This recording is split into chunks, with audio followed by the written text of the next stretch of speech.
Oke, saya mulai. Pada sore hari ini akan kita lakukan sosialisasi terkait dengan bagaimana prosedur dalam melakukan KKU, yaitu ke kuliah kerja usaha, dan juga prosedur atau SOP yang terkait dengan pengajuan judul skripsi. Karena Anda di semester 7 atau mungkin angkatan 2019 yang sudah selesai mata kuliahnya atau yang transfer ya, mahasiswa transfer akan mengambil kedua mata kuliah ini. Jadi kalau KKU kemarin saya instruksikan untuk di KRS-kan, tapi kalau skripsi bisa berproses. Maksudnya berproses di sini adalah Anda bisa melakukan pengajuan judul skripsi di semester 7. Nah, sampai Anda melakukan seminar proposal di semester 7 itu diperbolehkan. Nah, tapi untuk sidang skripsinya itu dilaksanakan di semester 8. Makanya nanti KRS skripsi dilakukan di semester 8. Jadi KRS itu salah satunya adalah untuk memasukkan nilai, begitu kan? Jadi saat Anda KRS itu adalah rumah yang akan digunakan untuk memberi nilai. Nah, oleh karena itu kalau misalnya skripsinya selesainya semester 8, ya nanti KRS-nya semester 8. Jadi input nilainya di semester 8, begitu ya. Tapi Anda boleh berproses, boleh pengajuan judul lebih cepat, lebih baik, saling memotivasi antar satu teman dengan teman yang lain, itu akan lebih baik sehingga semester 7 targetnya sempro, semester 8 misalnya awal semester 8 sudah bisa sidang skripsi, asalkan mata kuliahnya sudah tidak ada yang mengulang begitu ya. Boleh disambi ya, mata kuliah semester 8 kan ada studi kelayakan bisnis. Jadi nanti studi kelayakan bisnisnya harus sudah lulus sehingga berbarengan dengan skripsi itu. Jadi nanti di semester 8 bisa sama-sama jalan. Tuh. Nah, yang pertama akan saya sampaikan terkait dengan KKU ya, kuliah kerja usaha. Jadi kuliah kerja usaha itu pada dasarnya adalah bagaimana Anda bisa mengaplikasikan atau bisa menerapkan apa yang selama ini Anda dapatkan di perkuliahan. Jadi semester 1 sampai semester 6 Anda dapat beberapa materi perkuliahan dan bagaimana materi perkuliahan itu bisa Anda terapkan di dunia kerja. Itu tujuan utama dari KKU.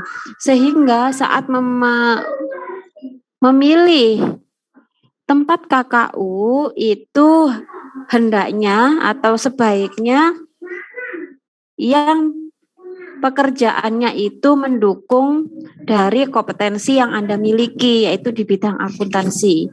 Karena apa? Karena Anda akan mendapatkan banyak pengalaman terkait dengan akuntansi di dunia usaha. Jadi kadang ada kalanya apa yang Anda dapatkan secara teoritis itu di lapangan akan berbeda melihat kondisi dan situasi yang ada di perusahaan.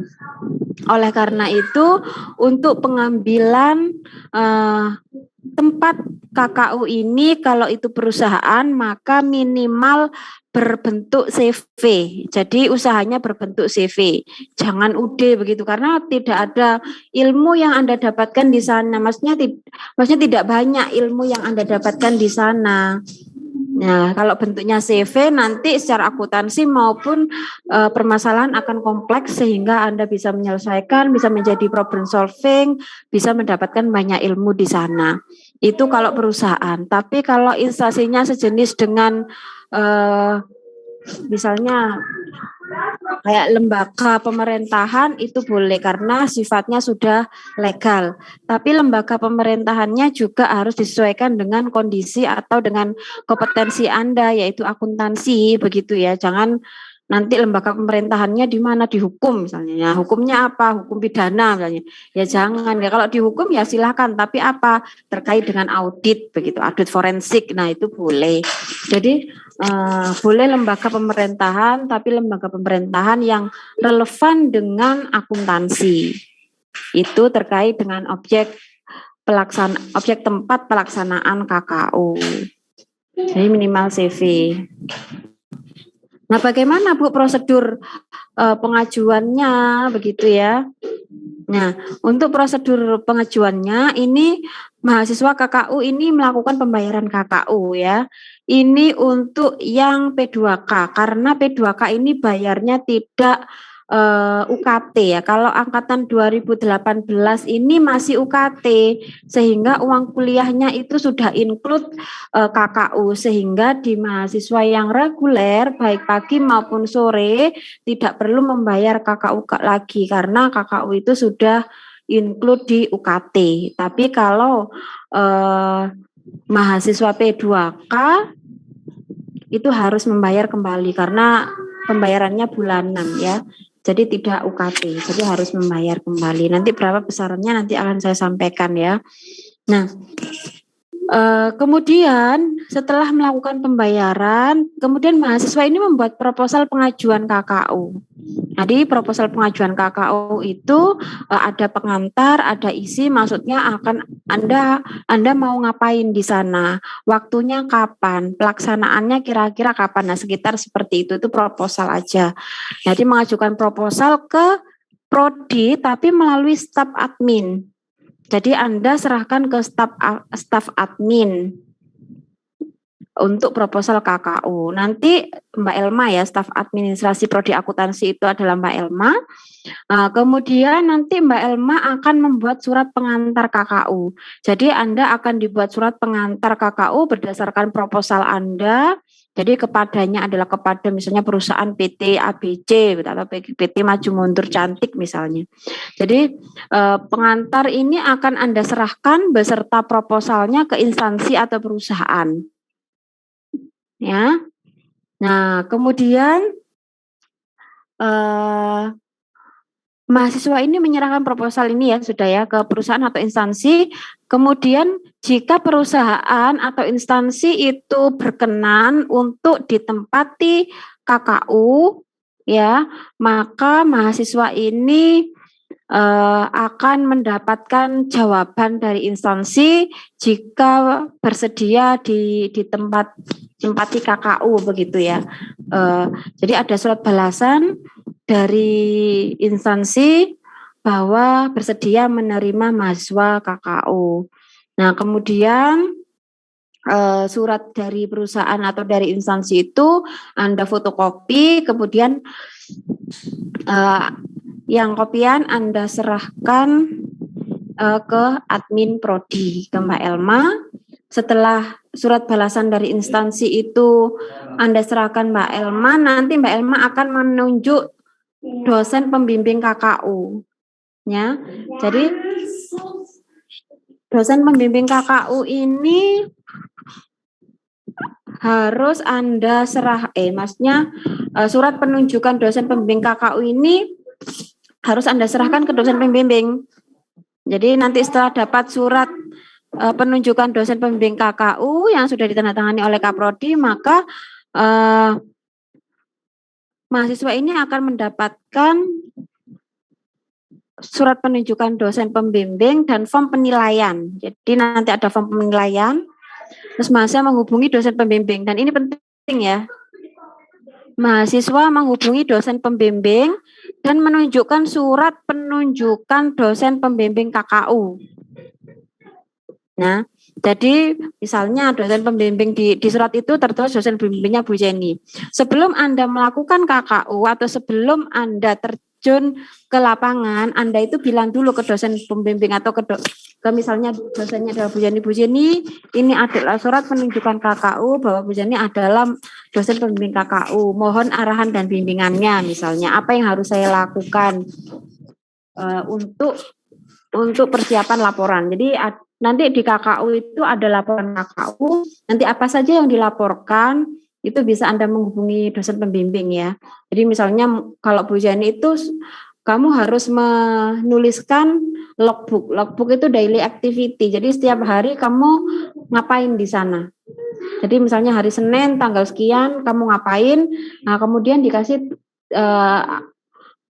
paraf oleh atasannya, sehingga di sana nggak nganggur, sehingga saya bisa memantau apa yang telah Anda lakukan di sana. Nah, apakah disuruh fotokopi atau memang disuruh misalnya membantu membuat laporan keuangan, itu akan terlihat di logbook itu. Ya, Anda harus menghubungi dosen pembimbing KKU dan menyerahkan surat penunjukan dosen pembimbing KKU tersebut. Kemudian di sini mahasiswa setelah menghubungi dosen pembimbing, mahasiswa ini melaksanakan KKU. Jadi melaksanakan KKU ini dilaksanakan kurang lebih 1 bulan ya. Ini 1 bulan. Terus membuat laporan KKU sesuai dengan arahan dosen pembimbing. Ya, jadi dosen pembimbingnya nanti ada 2, dosen pembimbing lapangan dengan dosen pembimbing KKU. Dosen pembimbing lapangan adalah atasan Anda di perusahaan atau instansi. Jadi Anda di situ akan mendapat penilaian, akan mendapat penilaian dari perusahaan dan penilaian dari dosen pembimbing KKU. Itu ya. Jadi membuat laporan KKU untuk pembimbing lapangan dan dosen pembimbing. Jadi pembimbing lapangan nanti Anda kasih draftnya apa, ini laporan KKU saya mau dikoreksi atau seperti apa begitu ya. Jadi misalnya, oh sudahlah nanti pembimbing lapangan akan tanda tangan di pengesahan itu. Nah setelah itu dosen pembimbing KKU, nanti mungkin ada beberapa arahan dari dosen pembimbing KKU terkait dengan laporan KKU itu. Nah, kemudian setelah laporan itu jadi, maka dosen pembimbing KKU, baik lapangan maupun dosen di kampus itu akan memberikan pengesahan atau tanda tangan, serta memberikan penilaian. Jadi penilaian itu adalah rata-rata dari pembimbing lapangan atau rata-rata dari perusahaan dengan dari dosen pembimbing KKU. Nanti di rata-rata, nanti ada formnya, form penilaian itu. Nah, setelah laporan KKU disetujui dan diberi nilai, maka dicetak 2 minimal. Jadi minimal misalnya untuk prodi 1 dan untuk instansi 1. Jadi nanti laporan KKU itu dilampiri dengan surat balasan, surat penunjukan dosen, dan surat yang pertama kali yang surat izin ke perusahaan. Jadi ada lampiran-lampirannya, serta nanti dilampiri dengan lembar penilaian. Nah, setelah Anda jilid, setelah disahkan oleh dosen lapangan sama dosen pembimbing, maka Anda serahkan ke prodi. Ya, Anda serahkan ke staf prodi Mbak Elma untuk apa? Untuk proses input nilai, karena di laporan skripsi karena di laporan KKU bagian akhir itu yang Anda lampirkan adalah form penilaian KKU. Itu ya. Nah, sampai di sini ada yang ditanyakan terkait prosedur dari KKU itu? Bu, saya mau tanya, Bu.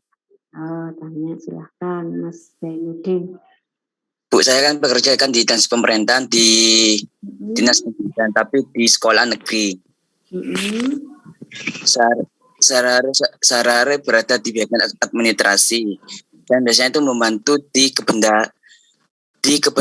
bendahara Bosnas. Jadi saya boleh nggak untuk KKU di tempat kerja saya sendiri, Bu? Jadi begini, kira-kira apa yang bisa Anda ambil dari tempat itu, di pos itu? Apanya yang bisa Anda? Pos itu, di pos itu ada prosedur seperti akuntansinya. Memang ada akuntansinya. Ada buku kas umumnya, ada buku pembantu, banyak sekali jenisnya itu. Dan sekarang pun itu ada seperti kita pun kita dapatkan anggaran itu kita gunakan untuk apa aja, harus terrealisasikan atau tidak. Kalau iya berarti kita harus nginput ke salah satu aplikasi yang telah ditentukan oleh dinas itu sendiri. Setelah itu jika berhasil, itu akan diaudit lagi oleh dinas pendidikannya. Mana itu? Jadi, ya, boleh. Jadi Anda akan akan melakukan KKU terkait dengan misalnya prosedur pencairan, terkait dengan transparansi BOS, begitu ya. Jadi nanti laporannya kalau saya bisa itu arahkan ke keuangannya. Jadi mungkin ke prosedur dan sistem pelaporannya, sistem akuntansi kan terkait dengan ini ya, audit sekolah ya, audit sekolah, yaitu yang pertama adalah anggaran dan realisasinya. Terus berikutnya adalah apakah setiap pengeluaran itu harus diotorisasi kepada pihak yang berwenang. Apakah setiap pengeluaran itu ada bukti transaksinya, ya, terkait itu ya Mas ya. Iya Bu. Jadi tentang audit operasional sekolah ya. Berarti kemarin itu memang artinya gini Bu. Evaluasi sistem informasi akuntansi terhadap pemasukan terhadap pengelolaan keuangan operasional sekolah. Pakai di situ pakai aplikasi? Pakai sistem Bu. Oh iya sudah ya, silakan monggo Mas Zainuddin. Berarti diizinkan ya Bu? Iya, buatkan aja proposalnya ya. Oke. Yang lain? Iya. Bu mau tanya. Tidak apa-apa ya Bu kalau misalnya yang udah kerja KKU-nya di tempat kerjanya sendiri. Ya asalkan yang diambil akuntansi, ada hubungannya di akuntansi. Misalnya Anda di situ bagian front office ya nggak apa-apa. Di bagian misalnya resepsionis misalnya ya. Ya jangan yang resepsionis yang dilaporkan, tapi di perusahaan tapi bagian lain yang itu terkait dengan akuntansi. Usahakan begitu ya. Oh, baik Bu. Jadi usahakan seperti itu. Minimal prosedur lah.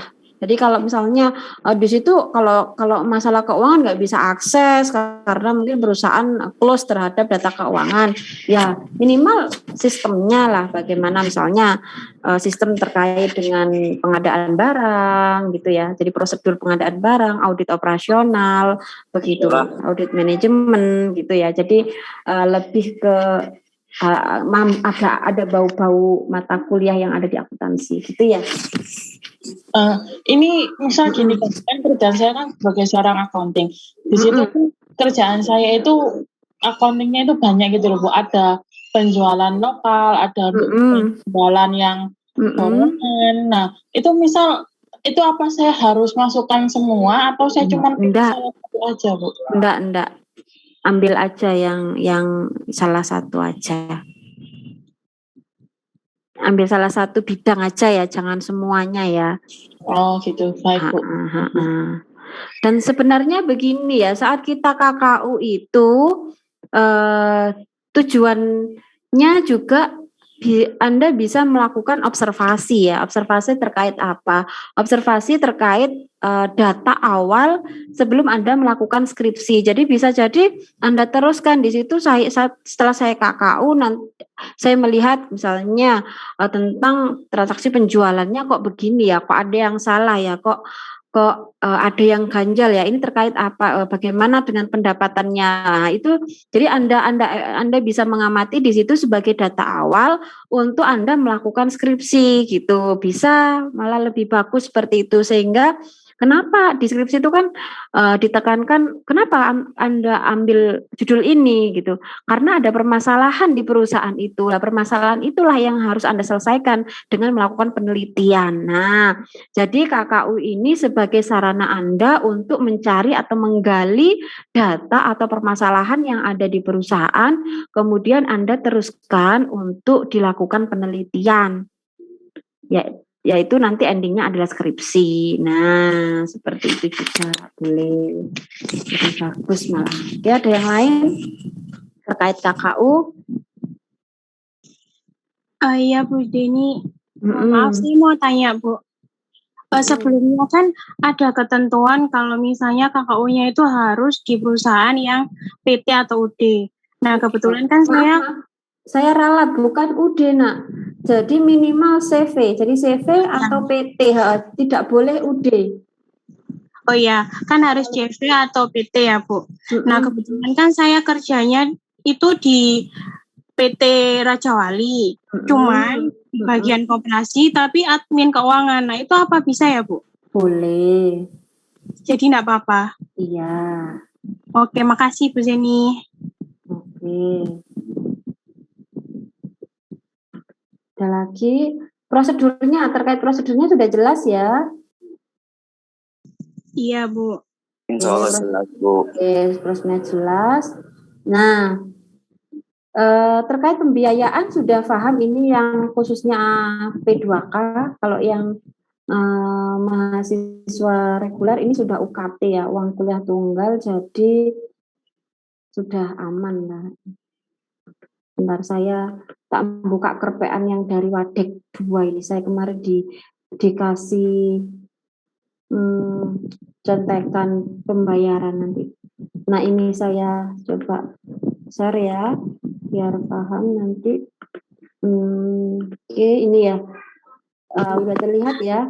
Jadi untuk angkatan 2018 ya, angkatan 2018 ini kan masih UKT. Ya, jadi sehingga di sini ada pembiayaan KKU, ada pembiayaan laboratorium. Nah, untuk mahasiswa KKU di sini ada reguler pagi, ada S itu sore, itu tidak dikenakan biaya untuk KKU karena uang kuliahnya UKT. Di sini ada keterangannya UKT. Nah, untuk P2K ini KKU-nya dikenakan sebesar 500.000. Ini karena apa? Karena non UKT. Nah, untuk angkatan 2019 di sini ada mahasiswa 2019 yang transfer itu jika dia menempuh mata kuliah laboratorium itu dikenakan per mata kuliahnya 320.000 ya, karena di angkatan 2009 itu semuanya non UKT. Jadi tidak UKT lagi untuk angkatan 2019. Tapi kalau mata kuliahnya sudah selesai semua, maka yang diambil hanya KKU, maka ini besarannya adalah 500 juga untuk mahasiswa P2K.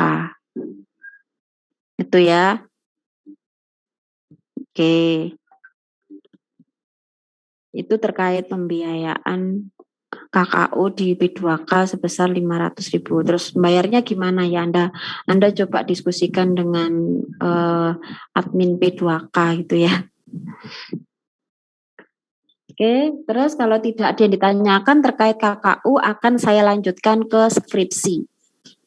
Nah, saya akan lanjutkan ke skripsi. Maaf mau bertanya. Bu, saya gadis. Ya, Dis. Kan saya kemarin kan sudah dapat itunya Bu ya. Apakah saya perlu buat proposal lagi Bu untuk menentukan dosen pembimbingnya? Enggak usah, karena proposal itu adalah digunakan untuk ke perusahaan. Jadi kamu kan yang minta perusahaan toh, jadi sudah aman. Jadi kamu tinggal minta surat balasan dari perusahaan untuk diserahkan Mbak Elma untuk dosen pembimbingnya ya. Oke, siap. Oke, makasih ya Bu. Ya. Bu, format proposalnya itu ada contohnya ya Bu ya?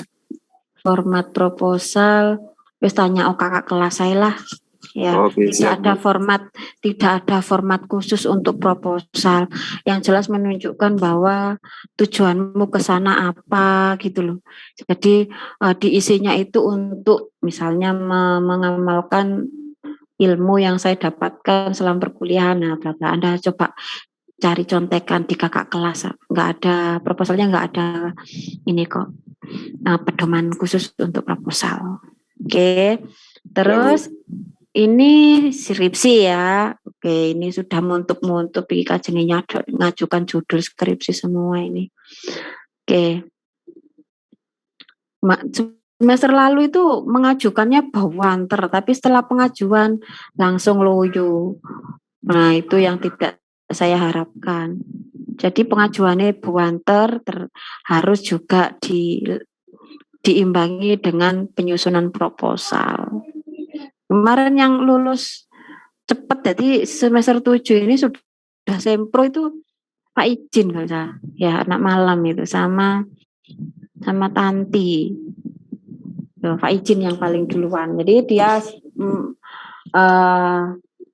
menginjak semester 8 udah ujian skripsi. Lah itulah, jadi jangan menunggu deadline. Wah, besok harus terakhir ujian sempro terus kemudian langsung gerdukan daftar. Jangan begitu. Nanti saya diomeli sama dosen pembimbing, Bu Yeni, ini gimana sih kok anak-anak gerdukan, saya tidak bisa ngoreksi, nanti akhirnya sempronya gagal, tidak lulus. Nah, takutnya seperti itu, mengulang lagi sempro jangan sampai ya. Jadi Anda harus kerjakan, dicicil rutin gitu setiap saat, sehingga pas waktu ada pembukaan sidang ataupun seminar proposal itu bisa sudah siap begitu, tidak menggubui dosen pembimbingnya ya. Iya kalau dosen pembimbingnya nggak ada kegiatan, tapi kalau pada saat itu full kegiatan, nah malah nanti nggak maksimal pembimbingannya gitu.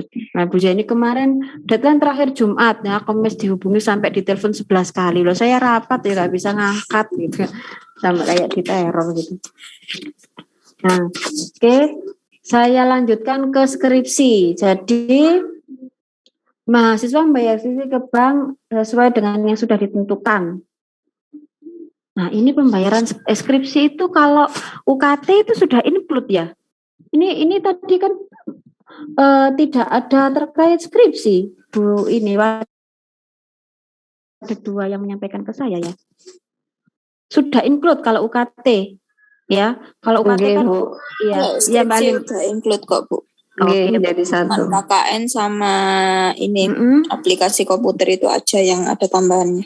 Oh, siap. Jadi kalau misalnya skripsi berarti udah nggak usah bayar lagi ya. Oke, saya lanjutkan. Nah, kemudian mahasiswa ini mengambil salah satu topik risetnya. Jadi kemarin kan Anda sudah mendapatkan metodologi penelitian tuh ya, yang outputnya adalah proposal. Lah itu dari metodologi penelitian itu kan Anda sudah punya topik, punya judul, punya jurnal kan begitu.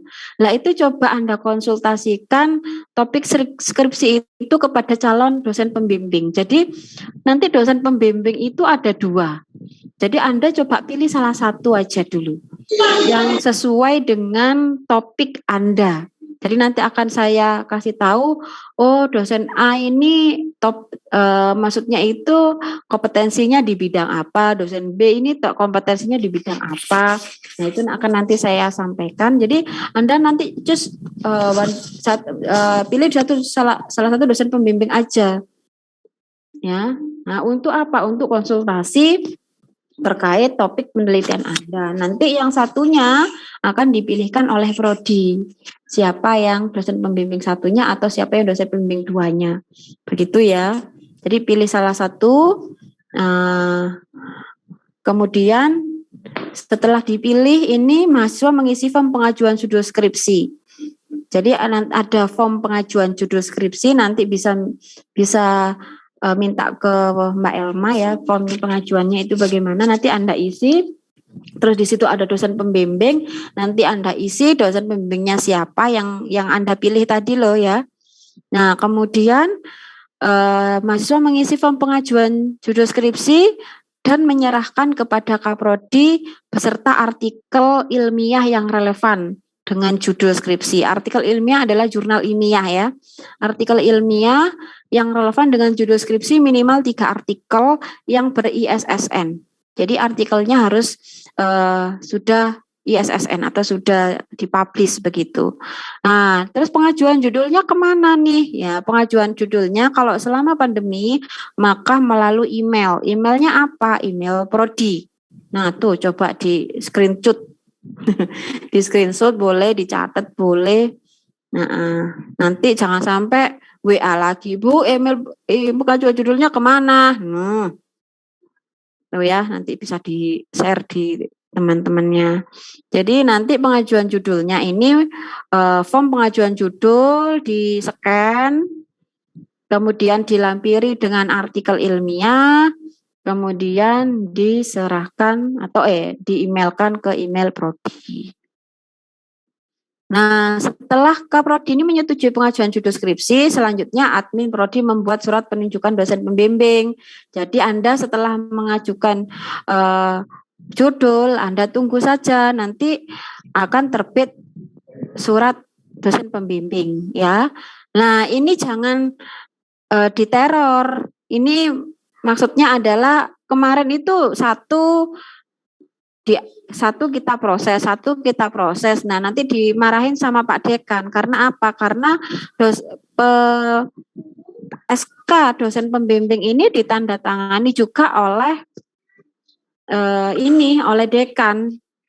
Nah, harusnya nanti kita seminggu sekali ngerekap siapa yang mengajukan judul sehingga nanti ke Pak Dekannya bisa bersamaan. Jadi kerencil satu-satu begitu ya. Jadi nanti kita rekap misalnya setiap hari Senin atau setiap hari Jumat. Jadi seminggu begitu kita prosesnya ya. Nah, kemudian setelah mahasiswa ini diberi dosen pembimbing, menerima SK penunjukan dosen pembimbing, maka mahasiswa mendapatkan surat penunjukan dosen pembimbing skripsi.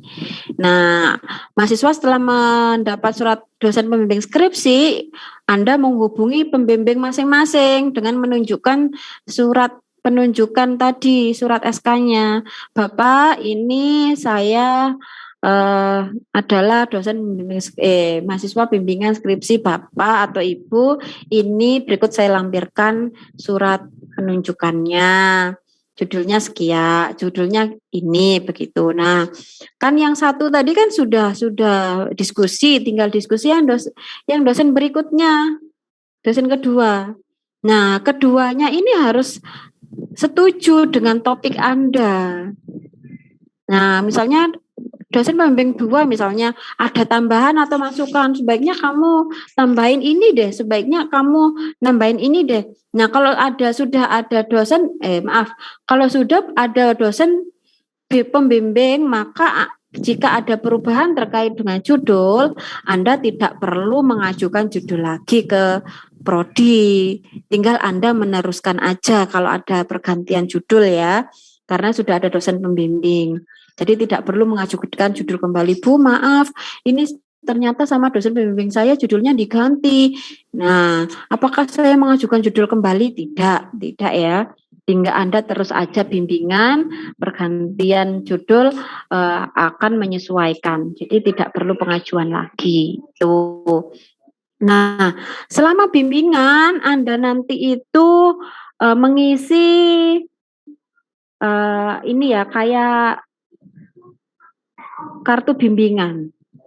Nah, kartu bimbingannya ini adanya di Cyberkampus yang isi mahasiswa. Jadi misalnya tanggal sekian bimbingan ke dosen siapa terkait apa, misalnya terkait pendahuluan.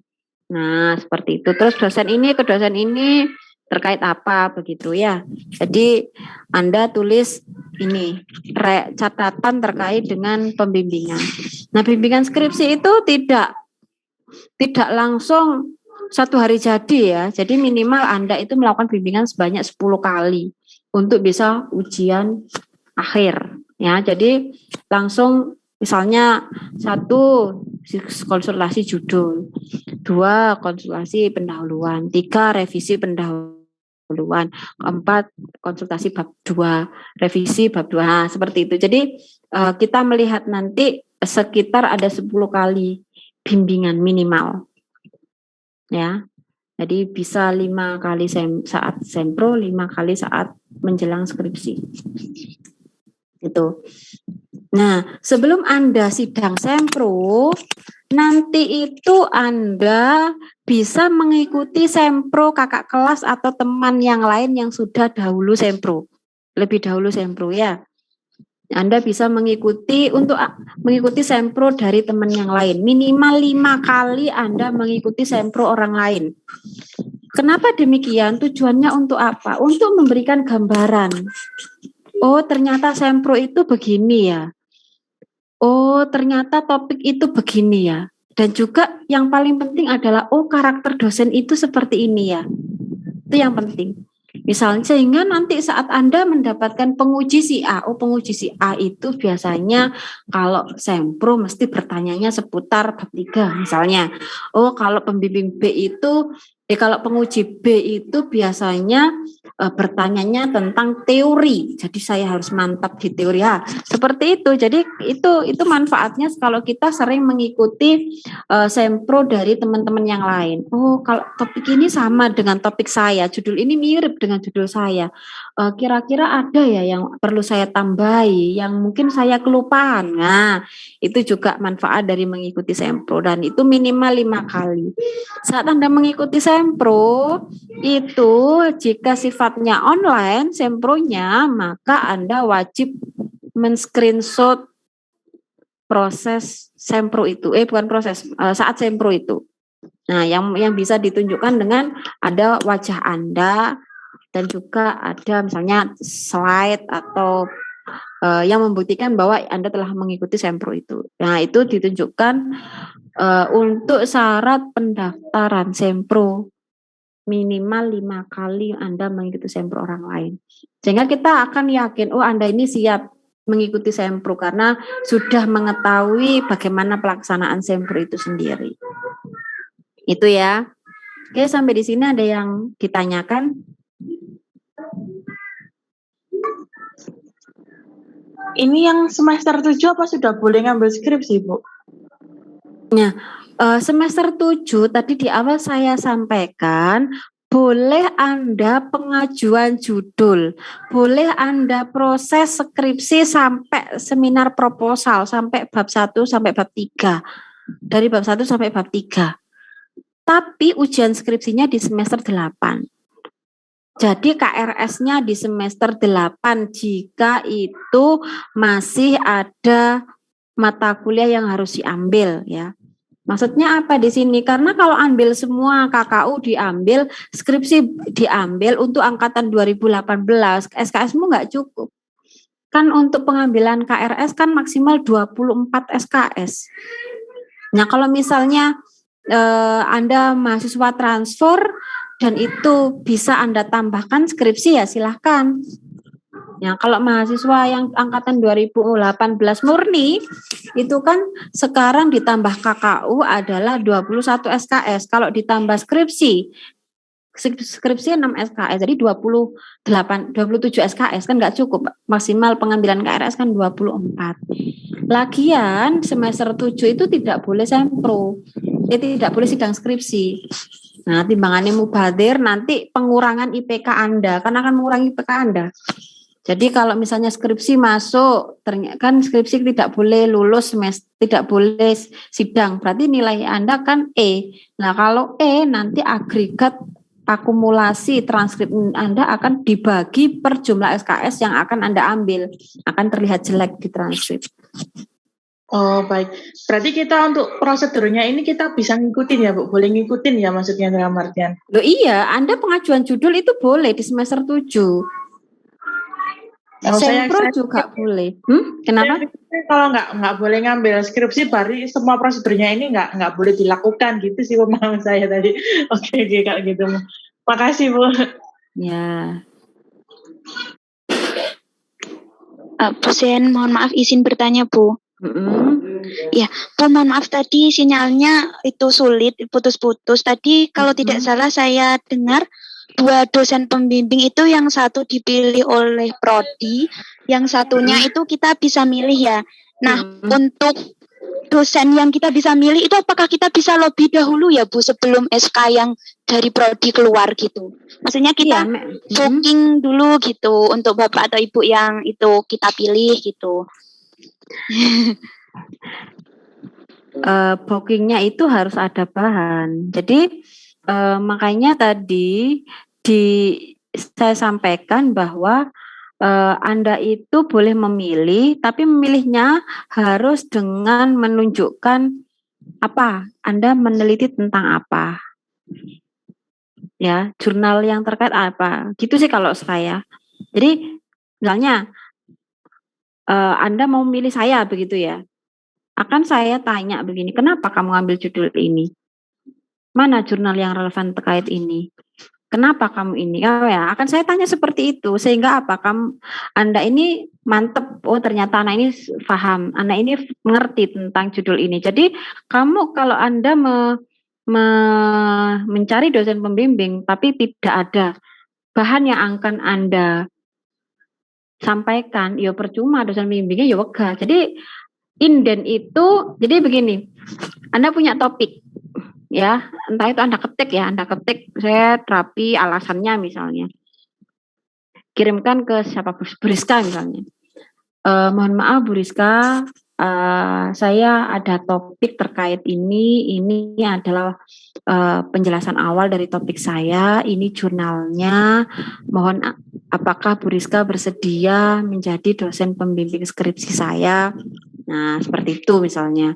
Nah, kalau misalnya Bu Rizka ada revisi ini, oh tambahkan ini, tambahkan gini, oh judulnya ganti aja, atau ditanya, kenapa kamu ngambil judul ini, ya jelaskan. Nah, kalau misalnya dari penjelasanmu ini Bu Rizka tertarik atau Bu Rizka puas, oh ternyata Bu Rizka menilainya anak ini paham terhadap apa yang akan diteliti, Bu Rizka akan kamu tekankan, apakah Bu Rizka bersedia menjadi dosen pembimbing saya? Kalau Bu Rizka oke, ya sudah, ajukan judul. Tapi kalau tidak ada statement oke dari Bu Rizka, ya jangan sekali-kali mengajukan judul. Nanti misalnya suratnya ke Bu Rizka, nanti saya yang dimarahin, ini gimana anaknya nggak bimbinganku saya kok misalnya gitu. Jadi harus ada bahan saat Anda mau milih dosen pembimbing, ya. Itu.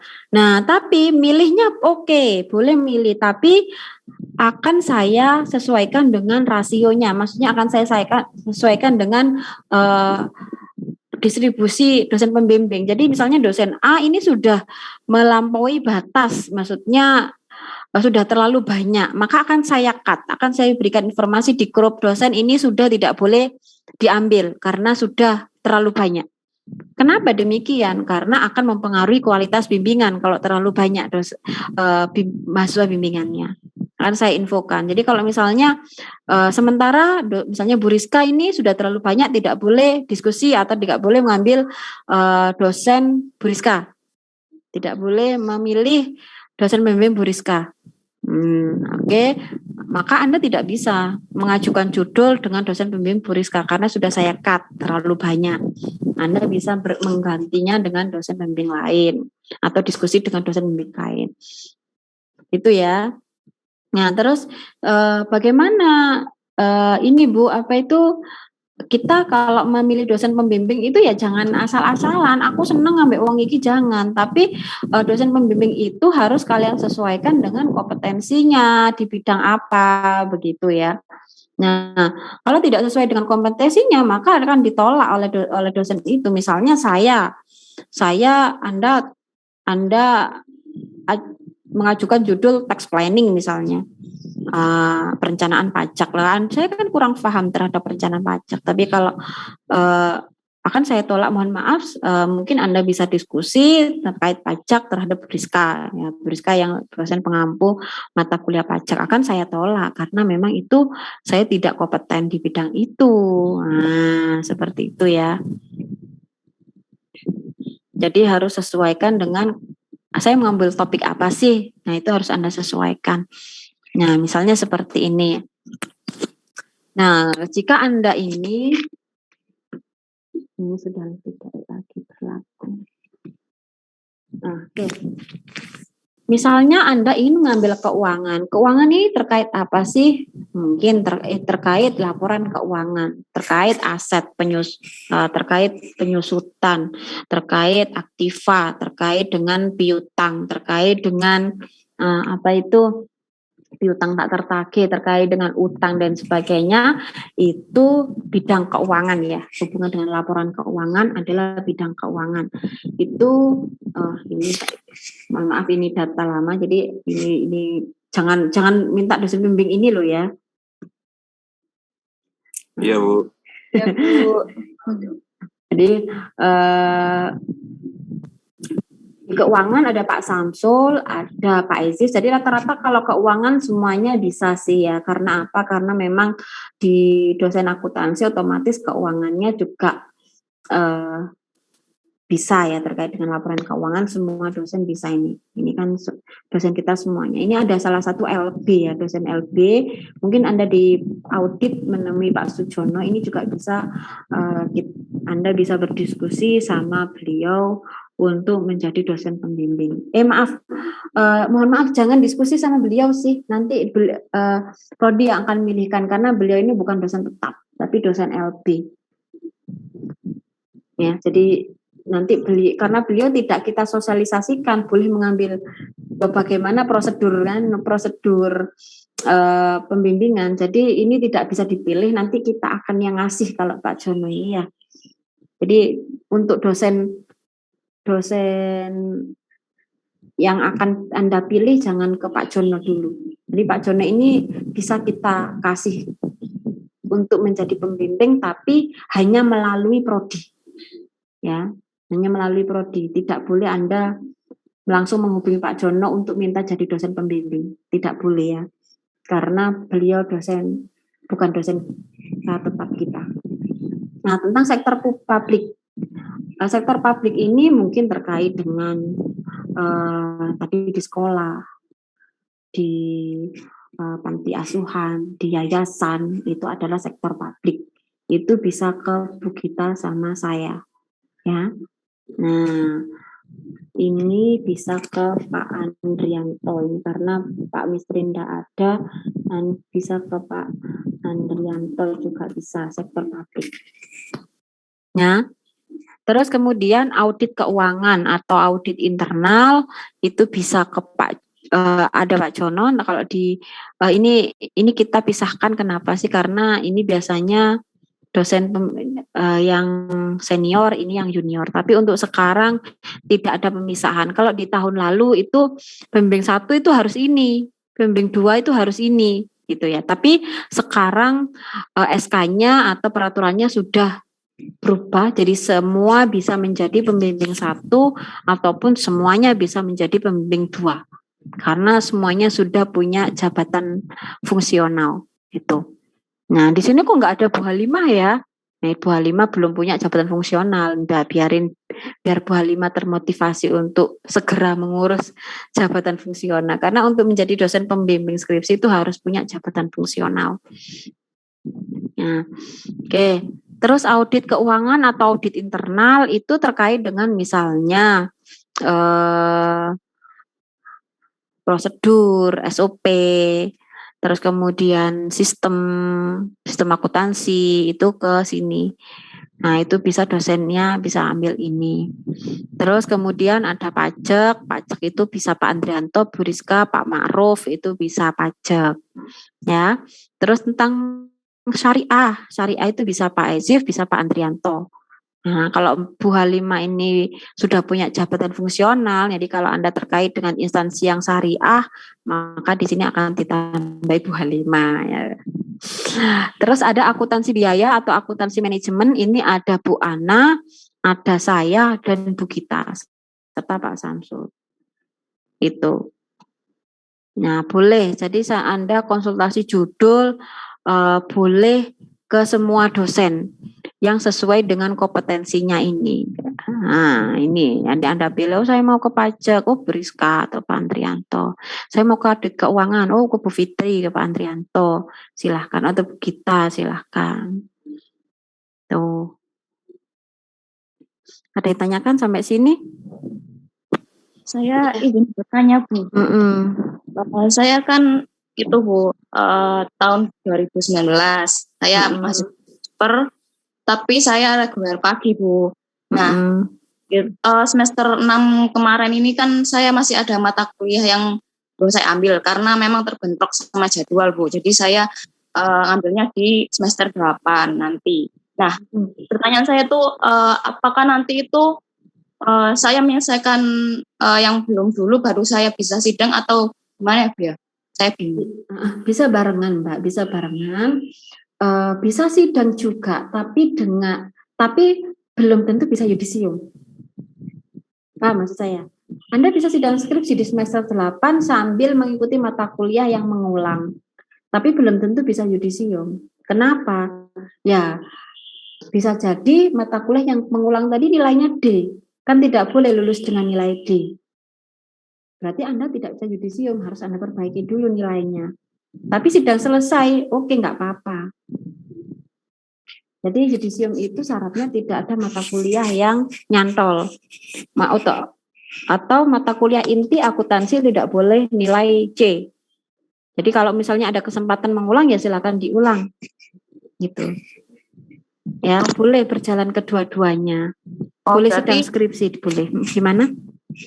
Oh, berarti biasanya tuh yudisium itu sebelum sidang skripsi atau sesudah ya? Sesudah toh, yudisium itu kan menyatakan bahwa Anda itu sudah lulus. Yudisium itu menyatakan Anda itu lulus gitu, yudisium namanya. Terus apa? Untuk yang masalah KKU tadi, Bu, kan nilai transkrip saya itu sudah ada nilai KKU. Apakah saya itu ikut KKU tahun ini juga, Bu? Oh, sudah selesai, sudah. Anda mahasiswa konversi? Ya, konversi, Bu. Kalau sudah nilai KKU ya nggak usah lagi KRS KKU. Iya, nggak usah kalau sudah ada nilai. Ya. Nilainya sudah dikonversi apa belum? Ya, sudah dikonversi, Bu. Sudah masuk. Iya, ya sudah, nggak usah.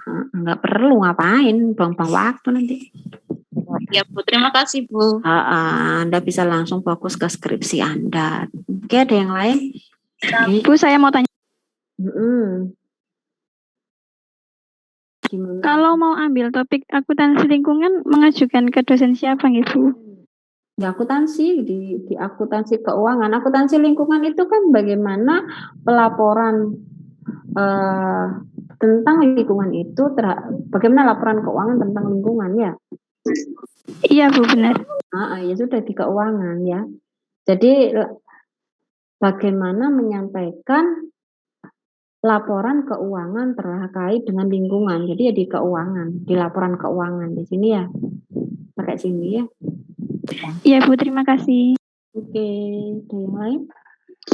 Ya, Bu Sen, menyambung yang tadi. Jadi itu setelah kita ada bahan, terus milih satu dosen pembimbing, setelah di oke, itu baru kita ke Kaprodi, dan Kaprodi ini itu ya memberikan satu dosen pembimbing lagi untuk mendampingi dosen yang telah mahasiswa pilih gitu nggih, Bu? Betul. Oh, nggih. Nggih, terima kasih, Bu. Gimana? Ada lagi yang ditanyakan?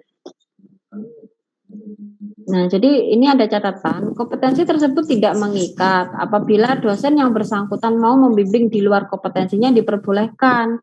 Tapi kalau misalnya Anda ini fanatik dengan Pak Andrianto, misalnya, saya pokoknya Pak Andrianto, meskipun saya tentang akuntansi biaya, pokoknya saya Pak Andrianto. Tapi kalau Pak Andrianto bersedia, oke, saya mau, ya nggak apa-apa, nggak masalah. Gitu. Semester iki ketemu Pak Andrianto mana kan?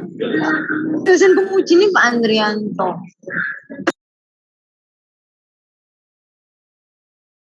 Nah, kemudian Anda bisa lanjut meminta dosen tersebut menjadi dosen pembimbing, jadi tidak mengikat. Jadi kalau mau ya silahkan, kalau enggak ya cari dosen pembimbing lain. Jadi kompetensi tersebut tidak mengikat apabila dosen yang bersangkutan mau membimbing di luar kompetensinya diperbolehkan. Berarti maknanya adalah dosen tersebut pengen belajar hal-hal yang baru gitu ya. Pada saat mengajukan dosen pembimbing hendaknya membawa kelengkapan pengajuan studi, konsep dan jurnal atau artikel maksimal 5 tahun terakhir. Jadi artikel ilmiahnya itu maksimal 5 tahun terakhir. Jadi nggak boleh jadul-jadul gitu ya. Nanti materinya nggak sesuai. Jadi kuasai materi yang akan Anda ajukan. Jadi kadang ini tolong disiapkan kerangka konsep ya. Ini biasanya ada yang minta juga kerangka konsepnya. Kerangka konsep itu kalau kuanti itu ya hubungan antara X ke Y gitu. Jadi X1, X2 apa, X apa. Tapi kalau di kualitatif itu lebih ke alur penelitiannya Anda bagaimana itu kalau kuali. Tuh, bisa disiapkan kerangka konsepnya untuk dosen pembimbingnya ini. Dan kuasai materi yang Anda ajukan. Ya, harus menguasai. Nanti ditanya ini nggak ngerti, diskannya ini nggak ngerti, ya ditolak Anda nanti sama dosen ini. Setelah di ACC atau disetujui dosen, yang bersangkutan dapat langsung mengajukan ke prodi untuk dibuatkan SK penunjukan dosen pembimbing dan diberikan satu dosen pembimbing lagi. Itu ya, seperti yang saya jelaskan tadi. Oke, yang ditanyakan? Bu, mau tanya Bu, di sini tuh untuk pengajuan skripsinya itu ada topik-topik yang ditentukan nggak Bu? Enggak, kalau di periode ini bebas, Anda memilih yang mana terserah biar cepat lulus. Kalau kita batasi malah gak lulus ya. Ya, soalnya kan mau ngambil akuntansi lingkungan tadi itu Ibu. Takutnya kan kalau ada topiknya kan kita cari lagi. Enggak ada. Ya, yang penting Anda menguasai, ada jurnal terdahulu, begitu aja sih. Enggak ada bebas Anda. Udah. Oke Bu, terima kasih Bu. Oh, ada satu lagi begini. Oke. Jangan mengambil data sekunder di bursa efek. Ya. Jadi jangan mengambil data sekunder di OJK, jangan mengambil data sekunder di bursa efek. Tapi jika Anda mengambil data sekundernya di perusahaan boleh. Jadi perusahaannya langsung boleh. Tapi kalau di yang mana apa itu di BPS itu jangan. Kenapa kok jangan? Karena aku beli es krim. Halo, ini siapa sih beli es krim ini? Nah, kenapa? Karena untuk saat ini masih dibatasi itu karena beririsan dengan manajemen keuangan. Jadi takutnya nanti terlalu banyak karena di prodi manajemen keuangan juga mengambil terkait hal itu. Jadi sementara jangan itu dulu ya. Jadi kalau mau mengambil terkait dengan laporan keuangan ya yang ngambilnya di perusahaannya langsung aja. Itu ya. Bu, tapi topiknya menarik sekali Bu, tetap nggak boleh ya Bu? Boleh sih, cuma jangan out of maksudnya jangan keluar dari akuntansi sama sekali. Maksudnya jangan ke manajemen sekali. Boleh Anda BPS ya, oke boleh. Tapi terkait misalnya audit fee boleh. Terkait dengan kostikenos kelentukan biaya boleh. Jadi jangan ke kinerja perusahaan, jangan ke Anda menulis ROA, itu sudah basi. Ya, jangan menunjukkan kinerja. Boleh kinerja perusahaan boleh sih, tapi hubungkan dengan variabel akuntansi. Ya, jadi terkait dengan biaya, terkait dengan pajak, terkait dengan audit fee, terkait dengan misalnya itu ya apalagi ya variabel akuntansi gitu loh ya.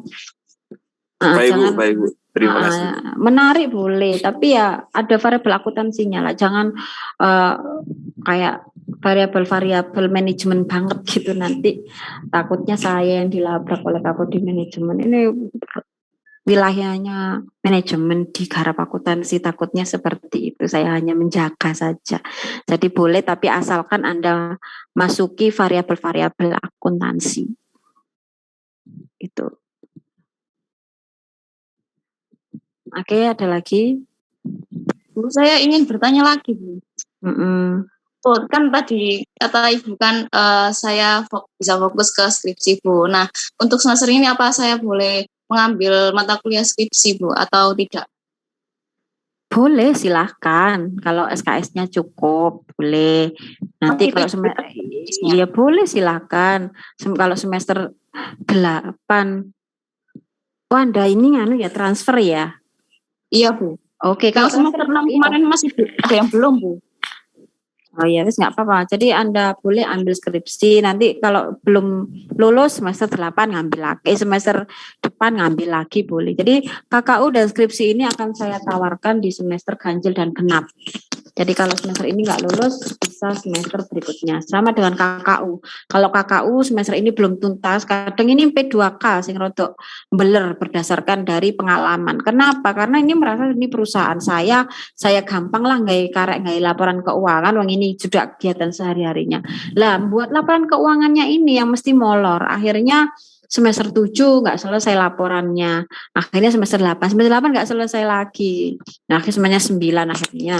Nah, hal yang ditunda-tunda seperti itu yang membuat KRS berulang-ulang. Jadi setiap Anda belum lulus itu harus KRS lagi ya. Jangan sampai saya sudah KRS skripsi itu sudah mewakili setelah sepanjang perjalanan skripsi saya ke depan. Tidak. Jadi skripsi itu KRS itu diperuntukkan untuk menyantumkan nilai. Jadi kalau misalnya belum lulus maka wajib KRS lagi.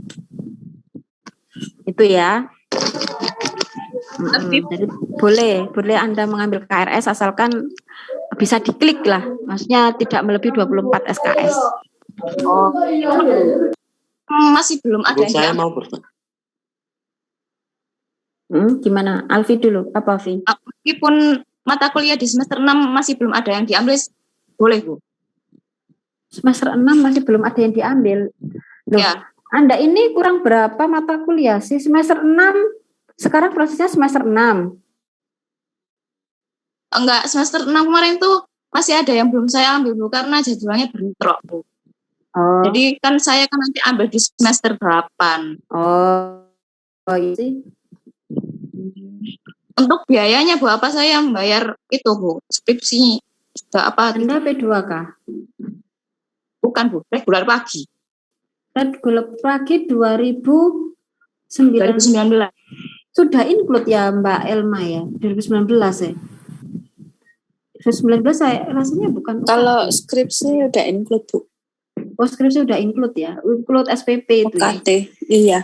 Loh kan 2019 kan nggak UKT katanya. Katanya Bu Rizka kemarin sih. KKU sama ini Bu. Oh yang sama lab. Oh ya sudah nggak usah bayar lagi.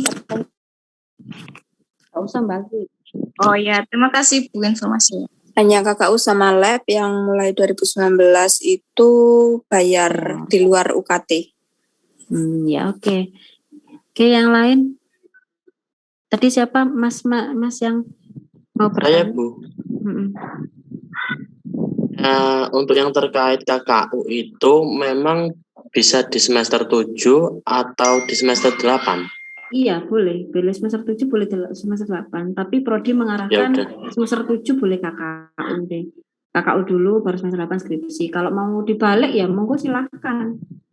Nah, kenapa kok kita arahkan KKU itu lebih dulu? Karena mungkin saja KKU itu bisa menginspirasi skripsi Anda. Makanya KKU dulu, baru skripsi. Itu saran dari Prodi, maksudnya arahannya dari Prodi. Kalau Anda mau kebalik, karena ada sesuatu hal ya monggo silahkan. Seperti Mbak Anissa itu kan program ICT ya. Program ICT itu kan yang di Asia University kan yang dikonversi adalah skripsi, maka dibalik karena nggak memungkinkan kayaknya kalau Mbak Anissa semester ini KKU karena di Asia University juga banyak tugasnya, sehingga instruksi saya balik saja skripsi dulu baru KKU karena skripsi Anda yang dikonversi di Asia University seperti itu. Jadi kalau ada hal-hal tertentu yang menjadi alasan yang kuat untuk bisa skripsi dulu baru KKU ya monggo silahkan. Ya. Iya Bu. Terus terkait dengan KKU-nya itu harus benar-benar menyangkut pautkan dengan akuntansi ya Bu ya. Selain itu tidak boleh ya Bu. Ya, ngambilnya ke akuntansi karena memang tujuannya kan kuliah kerja usaha ya, maksudnya mengaplikasikan teori atau ilmu yang selama ini Anda dapatkan di perusahaan, intinya seperti itu. Jadi diusahakan ke sana lah arahnya biar Anda dapat ilmu. Itu ya. Oke, ada lagi yang ditanyakan? Ya, Bu, mohon maaf izin bertanya lagi. Untuk perihal KKU ini kan itu Bu, saya satu kelas kan ada 3 orang ini terus bekerja di tempat yang sama dan di bagian accounting semua. Kalau dari kami bertiga ini langsung mengambil yang sama itu dengan perusahaan sama nggak apa-apa ya Bu ya? Oh, nggak apa-apa. Jadi KKU itu bisa kelompokan kok. Oh, nggih Bu, terima kasih. Oh, nggih Bu, pertanyaan selanjutnya perihal sempro untuk minimal 5 kali itu harus wajib di prodi akuntansi nggih Bu? Apa gimana Mbak? Perihal sempro. Heeh. Sempro yang kita mengikuti harus akuntansi, minimal harus akuntansi. Iya, harus yang dilaksanakan oleh teman yang ada di prodi akuntansi. Di akuntansi. Oh, iya, nggih Bu, terima kasih. Coba saya tadi agak konsen karena saya baca chat ini ternyata ada beberapa chat. Ibu mau tanya tentang KKU tadi, apa boleh kita KKU di kantor dinas seperti dinas ketenagakerjaan gitu ya Bu ya?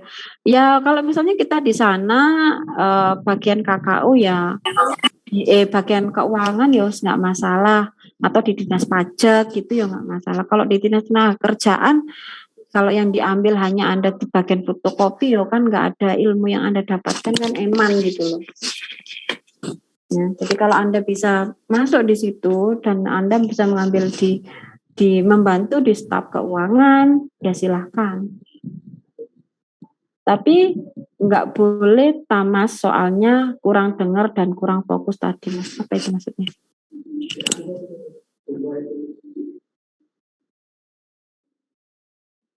Oke, yang lain?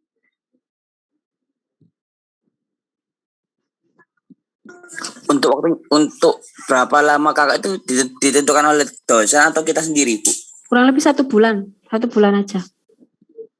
Oke, Bu. Terima kasih, Bu. Assalamualaikum Bu. Mau nanya. Waalaikumsalam.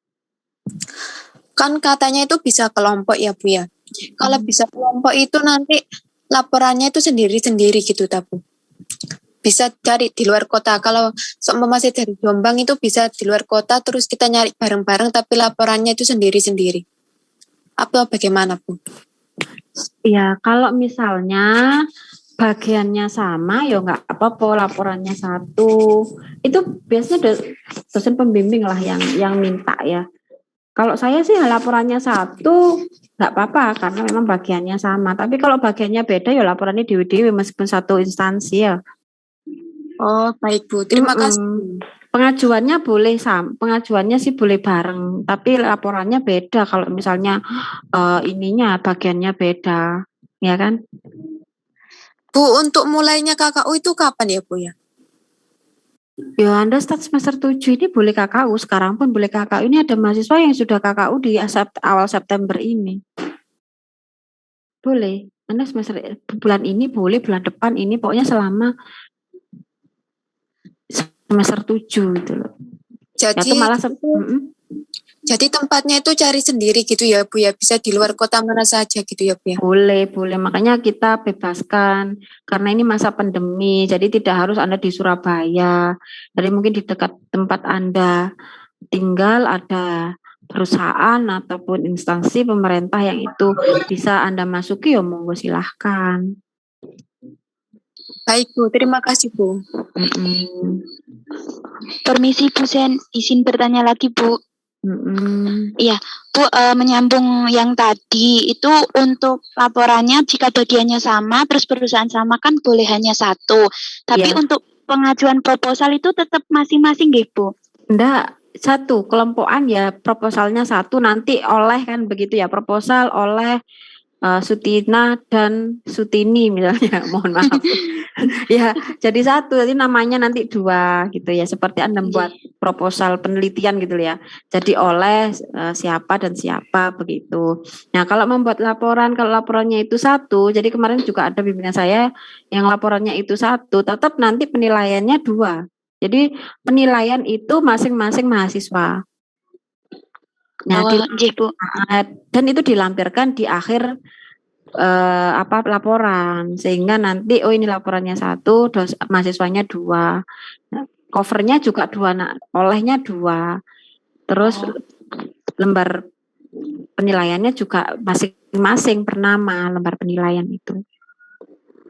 Oke, siap Bu. Terus itu Bu, untuk pelaksanaan KKU-nya seandainya di pertengahan bulan ini sampai bulan depan itu juga nggak apa-apa ya Bu ya? Nggak apa-apa, berarti pertengahan bulan ini sampai pertengahan bulan depan. Oh, nggih, ya. Terima kasih Bu. Nah, tapi ya mengikuti prosedur dulu ya, maksudnya pengajuan dulu. Oh, iya, iya Bu. Terus begini, kapan kapan KKU itu berakhir ya?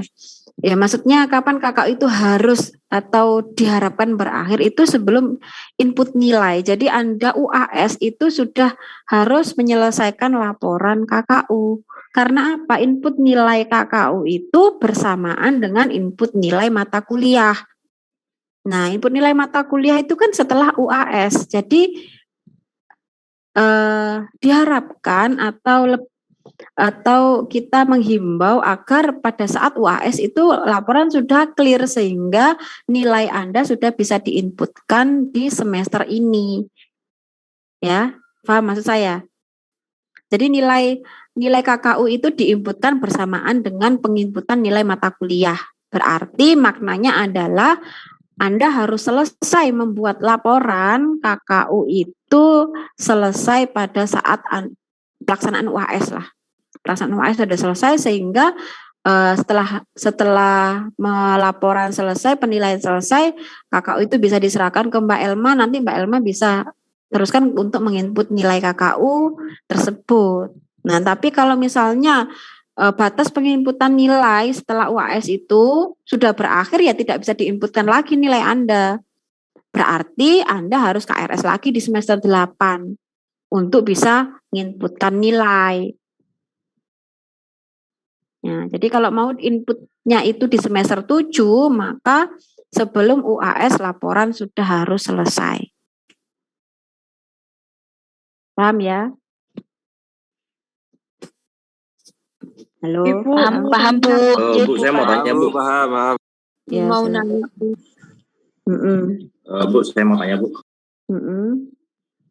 Kalau berarti memungkinkan sekali kalau misalnya selama KKU itu berlangsung tabrakan sama barengan sama kuliah Bu ya? Iya, nggak Pak. Ya pinter-pinternya Anda melobi instansi sih. Sekarang kan Mas juga online sih. Ya, sekarang kan kuliah juga online, sehingga nanti pas waktu Anda kuliah bisa mungkin izin atau apa begitu ke tempat KKU. Makanya untuk Bu Jenny nanti kan mengampu teori akuntansi ini di kelas A dan kelas B akan saya gabung di jam pertama. Sehingga nanti kalau misalnya pun ada KKU, Anda bisa lebih leluasa melakukan KKU. Gitu. Untuk kan di satu hari kan untuk 2 mata kuliah itu kan jarang ya, hanya hari Senin, Selasa, Rabu kalau nggak salah. Sehingga nanti KKU-nya bisa disambil lah dengan kuliah. Kalau memungkinkan hal itu gitu. Kalau misalnya tidak memungkinkan ya bisa Anda lakukan KKU tersebut di mungkin pas minggu tenang gitu ya, atau pas pertengahan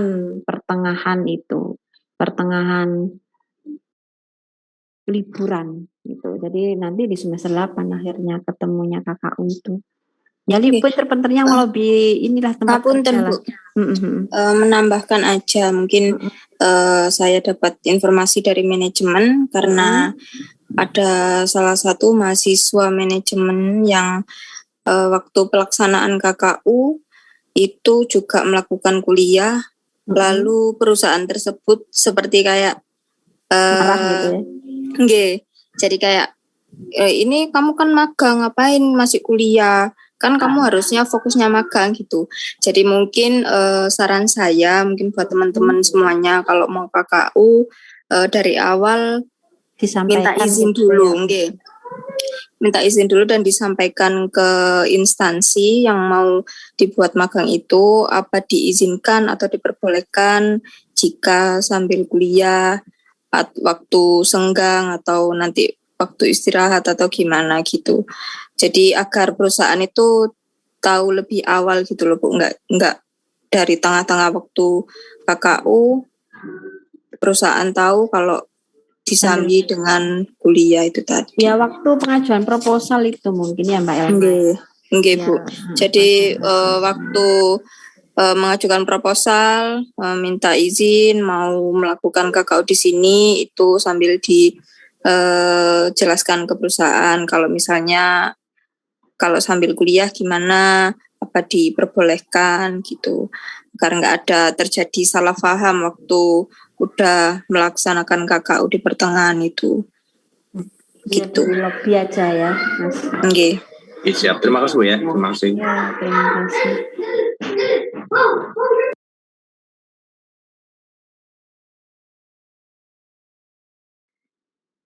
Mungkin masih di mute itu. Mungkin juga tambahan buat teman-teman ya. Mungkin kalau misalnya ada yang berkelompok, satu kelompok itu maksimal 5 orang. Jadi nggak boleh lebih dari itu. Seperti itu. Ketentuannya ya Bu ya. Iya Mbak, jadi nggak ya banyak-banyak ya 5 orang boleh lah. Iya waktu itu ada sampai 5 lebih gitu. Ya yang pembimbingnya ini kan yang jadi beban nanti kalau kebanyakan anak kelompoknya itu. Oke, ini ada yang di chat room, ada Bu Jenny mau tanya, saya Nurvia bekerja di sekolahan tetapi di toko bagian admin accounting, apa bisa minimal CV lah Mbak ya?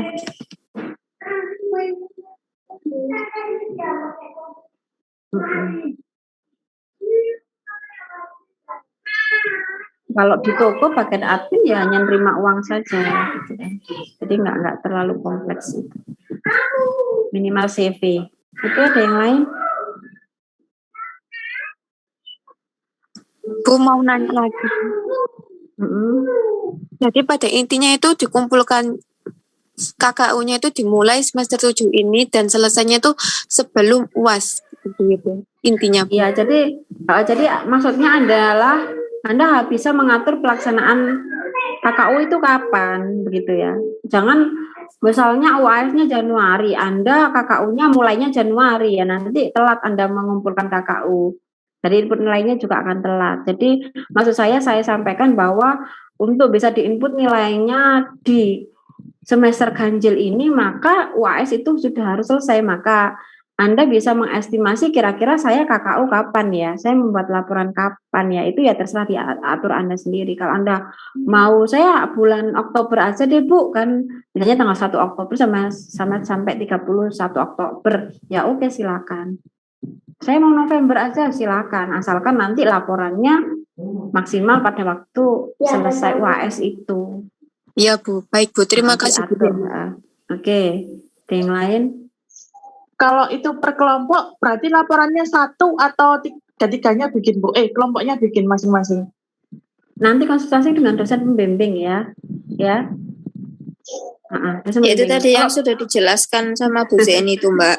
Jika divisinya itu berbeda tetapi satu instansi itu laporannya sendiri-sendiri. Kalau divisimu sama teman-temanmu itu sama, laporannya tetap satu aja apa-apa di dalam satu instansi tersebut. Nah kalau misalnya kamu di bagian admin, satunya bagian resepsionis, terus satu proposal, satu laporan kan nggak nyambung gitu loh. Maksudnya itu. Jadi sendiri-sendiri, bagian administrasi sendiri, bagian ini sendiri, meskipun satu instansi. Oke, terima kasih. Oke, kalau tidak ada yang tanyakan, bisa absensinya sudah dikirimkan Mbak Elma? Sampun Bu, sampun dikirim sama Bu Halimah di chat Zoom. Silakan melakukan absensi dulu di chat room, coba dikirimkan kembali Mbak. Kok saya nggak nemu ya?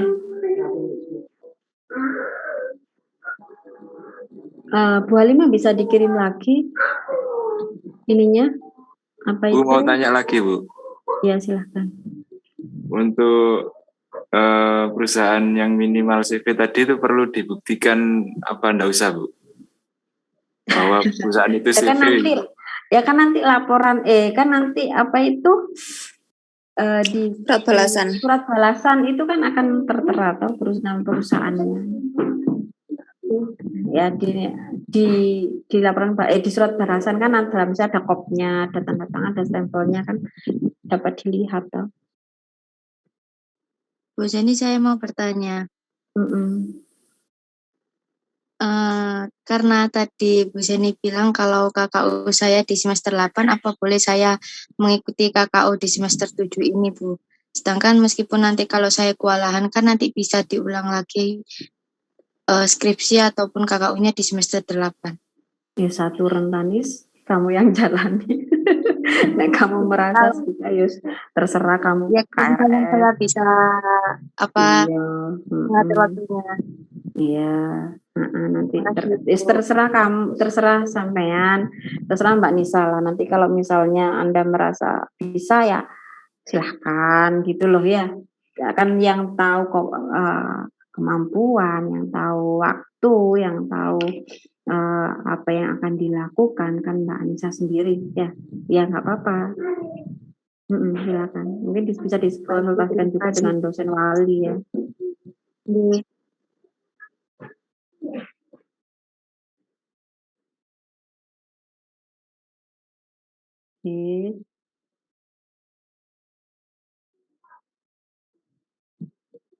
Ada lagi yang ditanyakan?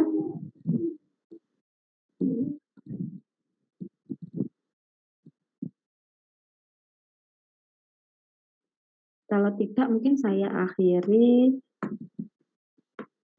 untuk pertemuan hari ini sosialisasi terkait dengan KKU dan skripsi. Ya, tidak ada yang tanyakan lagi ya. Jangan lupa absen ya. Iya, Bu. Ya, Bu. Permisi, siap. Halo. Iya. Saya tanya Bu, kalau telat menginput hasil akhir KKU setelah UAS, berarti KKU-nya nilainya kosong Bu ya? Ya iyalah, apa sing diinput. Oh, berarti tapi masih bisa ambil semester selanjutnya.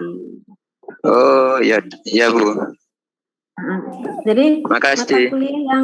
mata kuliah yang muncul di semester genap dan ganjil itu hanya KKU dan skripsi.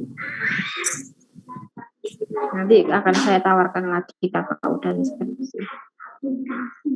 Oke, ada yang tanyakan? Zeni mau tanya tadi yang saya yang di toko itu berarti belum bisa ya, itu termasuk CV berarti nggih? Toko kan belum CV Mbak. Udah kan toko. Berarti harus ganti nyari perusahaan yang bisa PT apa? Iya, cari aja ya. Ya, cari lagi ya. Yang sudah berbadan hukum ya Bu ya? Iya, yang sudah punya izin usaha lah. Terus diturunkan nanti yang punya ya udah berbadan hukum lah punya usahanya. Oke, ada yang ditanyakan lagi? Kasih Bu. Terus mulai mendrek ngantuk ya. Jam 9 ya. Oke, ada tanyakan lagi? Udah jamnya nih Bu. Iya, jamnya. Oke, sekian untuk pertemuan pada sore hari ini. Malam Bu, sudah Bu. Iya, iyalah. Ya ini efek dari ngantuk ini mau malam dibilang sore. Semoga ada yang tanyakan, ada yang tambahkan Mbak Halimah? Bu Halimah ada yang ditambahkan? Ampun Bu. Ya. Nah, jadi tolong nanti ini saya harapkan ya, kemarin ada pengajuan judul angkatan 2017 itu sebanyak 84 mahasiswa. Sing lulus nggur 30. Oh, kemarin ditambah ini sih ada gelombang kedua. Gelombang kedua ini sekitar 8 mahasiswa. Jadi 38. nggak sampai separuhnya yang lulus. Nah, saya harapkan di angkatan 2018 ini bisa lulus semuanya. Ya. Oleh karena itu ini harus saling memotivasi antar satu teman dan teman yang lain. Ya, harus saling kompak ini, ojo ditinggal. Jadi kalau ada yang sudah down karena mungkin dosen pembimbingnya ada yang seperti ini, ya sudah jangan dirasani. Didongakno ae. Bisa niku angel ditunggu. Tambah gak mari-mari nek dirasani didongakno ae ya. Nah, sama konsultasi dengan teman. Jadi intinya adalah sudah ikuti aja dosen pembimbingnya. Ya, ikuti saja arahan dari dosen pembimbing. Jangan terlalu misalnya idealis ya. Jangan terlalu idealis maksudnya saya harus ini. Pokoknya ayo Jangan begitu. Jadi nasib Anda di skripsi ya. Untuk skripsi itu ya nanti yang mengarahkan adalah dosen pembimbing. Jadi yang ACC dosen pembimbing. Kalau dosen pembimbingnya sudah nggak klik dengan Anda, ya bisa dipersulit Anda. Jadi turuti aja. Ya, saran saya seperti itu. Siapapun dosen pembimbingnya, turuti saja apa yang dimau. Jadi dibaik-baikin lah biar cepat lulus. Jangan sampai kalau sudah nggak suka, ya tambah nanti kamu dipersulit. Ya, takutnya seperti itu. Ya. Jadi kalau ada arahan, oh baik, terima kasih, sopan gitu loh ya. Biar lancar nanti. Nah, harus Anda saling memotivasi antar satu dengan yang lain. Sehingga mau tanya, apakah faktor utama Anda lulus itu apa gara-gara dosen? Ya karena mahasiswa gak garap. Ya bisa jadi. Ya, bisa jadi. Ya, bukan faktor utama sih, tapi bisa jadi. Ya, jadi gini loh, kadang Anda, ya itu tadi nggak nurut itu bisa menjadi catatan tersendiri kepada dosen karena sepengalaman saya setiap sempro atau sidang itu mesti ditanya gimana proses pembimbingannya gitu. Ada yang tanya begitu sehingga proses pembimbingan itu penting ya. Tapi ya tetap kamu harus ngerjakan, gak ngerjakno ya kapan bimbingannya. Ya, jadi jangan terlalu idealis, ikuti saja apa yang disarankan dosen pembimbing, begitu ya. Oke ya, saya akhiri ya untuk pertemuan kali ini. Ya, ada yang tanyakan lagi ya, sudah 1 menit lagi sudah jam 9. Kalau tidak ada yang ditanyakan, saya mohon maaf atas kekurangan. Terima kasih atas waktu yang Anda sempatkan untuk mengikuti sosialisasi ini. Terima kasih pada Mbak Elma dan Bu Halimah yang sudah ikut hadir di sini. Saya akhiri. Wassalamualaikum warahmatullahi wabarakatuh. Waalaikumsalam warahmatullahi wabarakatuh. Terima kasih Bu. Terima kasih Bu.